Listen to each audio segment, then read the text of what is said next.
গতকাল মিরপুরের যে দুঃখজনক আগুনের ঘটনা, রাসায়নিক কারখানা এবং পোশাক কারখানায় যে আগুনের ঘটনা, সেই ঘটনায় 16 জনের মৃতদেহ আমাদের ঢাকা মেডিকেল কলেজে গত রাতে আমরা পেয়েছি। এই 16 জনের মধ্যে 9 জন পুরুষ এবং 7 জন মহিলা। লাশগুলো আসলে আগুনে পুড়ে এমনভাবে বিকৃত হয়ে গেছে যে আইডেন্টিফাই করা খুবই ডিফিকাল্ট। তবে ওনাদের যারা আত্মীয় স্বজন, আপনারা জানেন ওনারা একটা কারখানায় কাজ করতেন, কাজেই তাদের একটা পরিচয় আছে। তো তাদের আত্মীয় স্বজন গত রাত থেকে আমাদের কাছে আসছেন এবং এখন পর্যন্ত ওনারা 10 জন ক্লেম করছেন যে তারা তাদের আত্মীয় স্বজনকে আইডেন্টিফাই করতে পেরেছেন। তবে কর্তৃপক্ষ, জেলা প্রশাসন বা পুলিশ নিশ্চিত না হয়ে তাদের কাছে লাশ হস্তান্তর করতে চাচ্ছে না। সে কারণে আমরা ডিসিশন হচ্ছে এখন, এটা আসলে ফরেন্সিক মেডিসিন ডিপার্টমেন্টটা হচ্ছে কলেজের যিনি ফরেন্সিক মেডিসিন বিভাগের প্রধান, ওনার সাথে আমার কথা হয়েছে।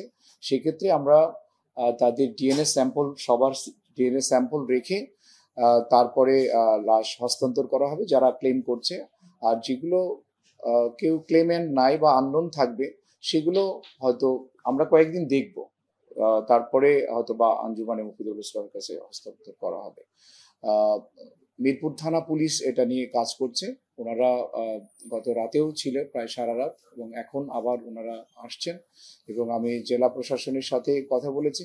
ওনারা দ্রুতই এ ব্যাপারে সিদ্ধান্ত দিবেন, আমাকে এভাবে জানিয়েছে। গত রাত পর্যন্ত আমি শুনেছিলাম আমায় যে সময় লাশগুলো আসে 4 জন এসেছিল, কিন্তু এরপরে আর আসছে কিনা আমি জানি না। আর আমাদের হাসপাতালে কোনো এনজিওর নাই, আমাদের হাসপাতালে শুধুমাত্র ডেড বডি আসছে। আমরা ডেড বডিগুলোকে প্রিজার্ভ করেছি এবং আমরা চেষ্টা করব যত দ্রুত সম্ভব এগুলো তাদের আত্মীয় স্বজন বা যারা দাবি করছে প্রশাসনের বা পুলিশের সহায়তায় তাদের কাছে হস্তান্তর করতে। হাসপাতালে আমরা যেসব রুগীরা হাসপাতালে থেকে মারা যায় তাদের ডেথ পর্যন্ত আসলে আমাদের রেসপন্সিবিলিটি। এরপরে কিন্তু পুলিশ দায়িত্ব নেয় পুলিশ কেসগুলো, যেমন এটা একটা পুলিশ কেস, তো পুলিশের দায়িত্বে এটা আপনার পোস্টমর্টেমটা করায় ফরেন্সিক মেডিসিন ডিপার্টমেন্টে। তো আমাদের দায়িত্ব এক্ষেত্রে আসলে খুব কম, পুলিশ এবং ফরেন্সিক মেডিসিন ডিপার্টমেন্ট করবে।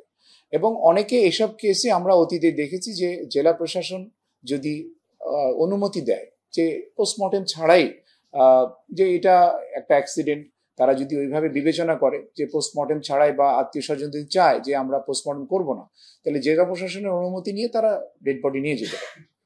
এর আগেও যখন এরকম আপনারা দেখেছেন বিভিন্ন সময় আগুনের ঘটনা ঘটছে, তখন আর আসলে জেলা প্রশাসন ওইভাবে অনুমতি দিয়েছে যে আপনারা পোস্টমর্টেম ছাড়াই নিয়ে যেতে পারেন।